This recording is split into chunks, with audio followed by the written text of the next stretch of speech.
السلام علیکم ورحمۃ اللہ وبرکاتہ۔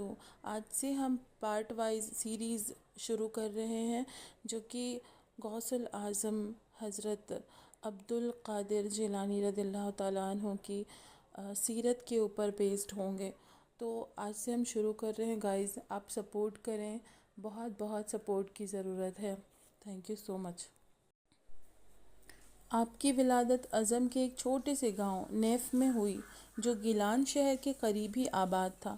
چونکہ عرب کے لوگ گ کو ج میں بدل کر پڑھتے ہیں، اس لیے آپ گیلانی یا جیلانی کہلاتے ہیں۔ ولادت شریف کے حالات خود آپ کی والدہ ماجدہ اس طرح بیان فرماتی ہیں کہ رمضان مبارک کی پہلی تاریخ تھی۔ رات آدھی سے کچھ زیادہ بیت چکی تھی۔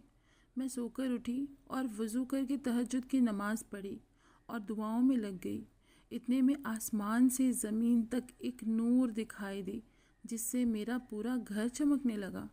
اتنے میں غیب سے ایک آواز آئی، فاطمہ، خود کے پیارے اور لاڈلے کی پیدائش کو وقت اب قریب آ گیا ہے۔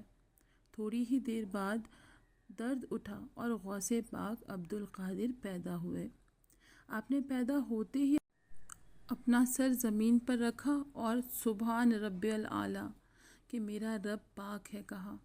اس وقت گھر غیبی آواز سے گونج رہا تھا، پورا گھر روحانی برکتوں سے بھرا ہوا تھا اور میں حیرت سے تماشا دیکھ رہی تھی۔ اب شکل و صورت کی بات ہو جائے تو آپ کا بدن دبلا پتلا تھا، قد نہ ہی بہت لمبا تھا اور نہ ہی بہت چھوٹا بلکہ درمیانہ تھا۔ سینہ مبارک خوب کشادہ تھا، رنگ گندمی اور چہرہ گول تھا۔ سر کے بال نہایت چمکیلے تھے جو اکثر کان کی لو تک رہتے تھے۔ پیشانی کشادہ اور روشن تھی جس سے جلال ٹپکتا تھا۔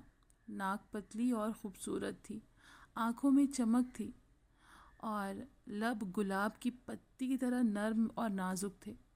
دانت نہایت چمکدار، خوبصورت اور موتی کی طرح سفید تھے۔ ہتھیلیاں چوڑی اور نرم تھیں، بھویں آپس میں ملے ہوئی تھیں۔ انگلیاں پتلی اور خوبصورت تھیں۔ آواز نہایت بلند تھی جو دور اور قریب سے برابر سنی جاتی تھی۔ جب آپ کچھ فرماتے تو ہر طرف خاموشی چھا جاتی تھی۔ جب کوئی حکم فرماتے تو ہر شخص اس کو کرنے کو دوڑ پڑتا۔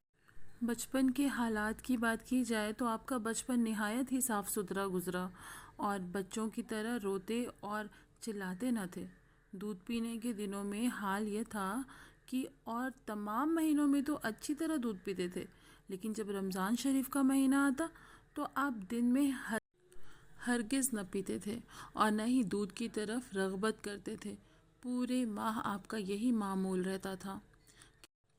کھیل کود کے دنوں میں اور تمام بچوں کی طرح نہ رہتے تھے، ادھر ادھر بیکار نہ دوڑتے اور نہ ہی ادھر ادھر فالتو گھومتے پھرتے تھے۔ آپ اکثر الگ الگ رہتے تھے۔ آپ نے ایک بار بچپن کے حالات بیان کرتے ہوئے خود ہی فرمایا تھا کہ بچپن میں جب میں بچوں کے ساتھ کھیلنا چاہتا تھا تو غیب سے آواز آتی تھی کہ عبد القادر، کھیل کود سے دور رہو۔ میں پکارنے والے کو ادھر ادھر دیکھنے لگتا لیکن کوئی نظر نہ آتا۔ تب مجھے ڈر محسوس ہوتا اور بھاگتا ہوا گھر آتا اور والدہ کی گود میں چھپ جاتا۔ آج بھی وہ آواز تنہائی میں سنتا ہوں۔ جب مجھے نیند آنے لگتی ہے تو وہی آواز غیب سے پکارتی ہے کہ عبد القادر اٹھو، میں نے تمہیں سونے کے لیے نہیں پیدا کیا ہے۔ گمراہ لوگوں کو پتہ بتاؤ، جاہلوں کو دین کی باتیں بتاؤ۔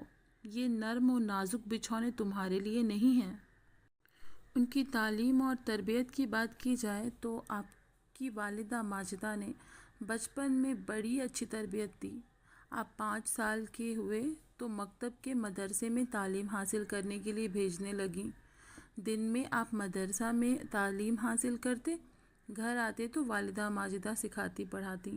آپ کے والد کا بچپن میں ہی وصال ہو گیا تھا، لہٰذا آپ کی پرورش نانا جان عبداللہ سومئی کے گھر پر ہوئی۔